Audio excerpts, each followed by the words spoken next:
وزارت صنعت اور پیداوار اور احساس پروگرام مل کے ایک پورٹل لانچ کریں گے جس کے اندر تمام وہ شخصیات جن کا میں نے ذکر کیا جو اپنی ملازمت سے ہاتھ دھو بیٹھے ہیں وہ وہاں جا کے رجسٹر کر سکتے ہیں. یہ آپ اپنے ٹیلی فون سے بھی رجسٹر کر سکیں گے، اسمارٹ فون سے. اور جو افراد جو دہاڑی کے مزدور ملازمین جن کے پاس یہ انٹرنیٹ یا اسمارٹ فون کی فیسلٹی موجود نہیں ہے، ان سے گزارش کی جائے گی کہ وہ کسی ایسے شخص جس کے پاس یہ فیسلٹی موجود ہے اس کے ساتھ بیٹھ کے اپنے وہ قواعد و ضوابط اس کے اندر فل کر لیں. 2 یا 3 منٹ سے زیادہ ان کے اس عمل کو نہیں لگے گا. اور اس کے بعد جب ہمارے پاس یہ ڈیٹا آ جائے گا، ہم احساس پروگرام کے فلٹرز رن کریں گے، مختلف اس کی ٹارگٹنگ کریں گے، جس کے بعد ہم یہ 12,000 روپے 40 سے 60 لاکھ افراد کے درمیان ہم یہ ڈسٹریبیوٹ کرنا چاہ رہے ہیں.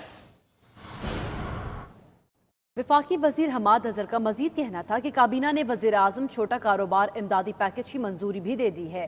چھوٹے کاروباری افراد کے آئندہ 3 ماہ کے بجلی کے بل حکومت ادا کرے گی. 50 ارب روپے کا پیکج کے الیکٹرک آزاد کشمیر اور گلگت بلتستان میں بھی لاگو ہوگا. ملک بھر کے 95% کمرشل صارفین اس سے مستفید ہوں گے. جب بھی 5 کلو واٹ تک کمرشل کنیکشن والے اور 70 کلو واٹ صنعت کے کنیکشن والے افراد جب اپنا کاروبار شروع کریں گے تو ان کو اپنا 3 مہینے کے لیے بجلی کا بل اندازن نہیں دینا پڑے گا. اور یہ اندازہ جو ہے وہ ہم اس طرح لگائیں گے کہ آپ کے کتنی رقم ڈالنی ہے بجلی کے بل میں حکومت نے، کہ مئی جون جولائی کے اندر جتنا بھی آپ کا ٹوٹل رقم تھی جو آپ نے بجلی کنزیوم کی، جتنا آپ نے بل ادا کیا، اتنی 3 مہینوں کی رقم ملا کے ہم انشاءاللہ تعالیٰ مئی کے مہینے میں آپ کے بل میں ڈال دیں گے اور وہ رقم پھر آپ استعمال کر سکتے ہیں. تمام شعبہ جات کے لوگ جو کمرشل میٹرز اور یہ انڈسٹریل کنیکشنز جنہوں نے لگائے ہوئے ہیں وہ اس سے مستفید ہوئیں گے. 95% کمرشل کنیکشنز اس سے مستفید ہوئیں گے پورے پاکستان میں، 80% صنعت کے کنیکشنز اس سے مستفید ہوئیں گے. اور یہ اوور ویلمنگ اکثریت ان کی، یعنی کہ بھاری اکثریت اس میں چھوٹے جو سب سے چھوٹے طبقے کے ہمارے دکاندار اور تاجر اور صنعتیں ہیں وہ مستفید ہوئیں گی. یہ جتنا بھی پیکج ہے اس کا حجم 50 ارب روپے ہے. یہ آزاد جموں اینڈ کشمیر اور گلگت بلتستان میں بھی لاگو ہوئے گا اور KESC کے ساتھ بھی ہم نے اس کے معاملات طے کیے ہیں. یہ وہاں پہ بھی جو کراچی کی صنعت ہے اس کو بھی وہ بھی اس سے مستفید. اور اب آپ کو بتائیں کہ لوگوں کی بڑی تعداد کو ملازمت کھو ہونے کے باعث 2 وقت کی روٹی کے لالے پڑ گئے ہیں. ایسے میں حکومت نے امداد کے لیے ویب پورٹل پر رجسٹریشن کی شرط لگا دی ہے. حکومت کا ریلیف دینے کا اقدام احسن ہے، لیکن دہاڑی دار طبقہ انٹرنیٹ تک کیسے رسائی حاصل کرے یا پھر اینڈرائیڈ فون کہاں سے لائے؟ اسی پر بات کرتے ہیں اپنے نمائندے اکرام ہوتی سے. اکرام ہوتی، کہیے گا اس تجویز کو کس طرح قابل عمل بنایا جا سکتا ہے؟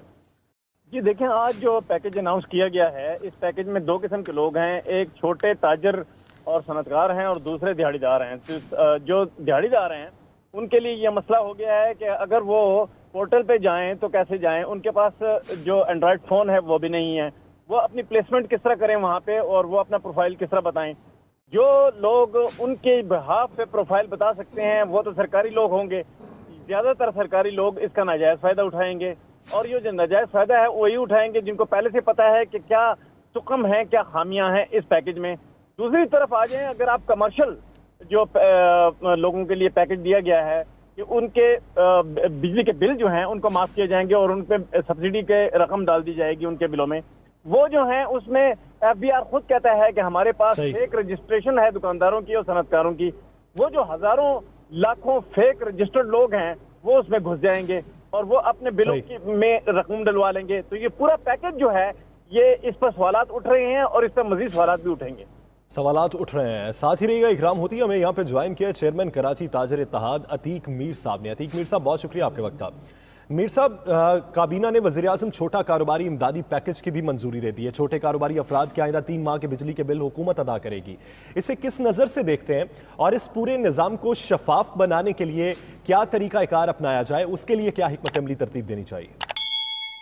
دیکھیں، یہ حکومت کا بہت بڑا اقدام ہے، بہت متاثر کن، بہت حوصلہ افزا اور بہت ہی بروقت ہے.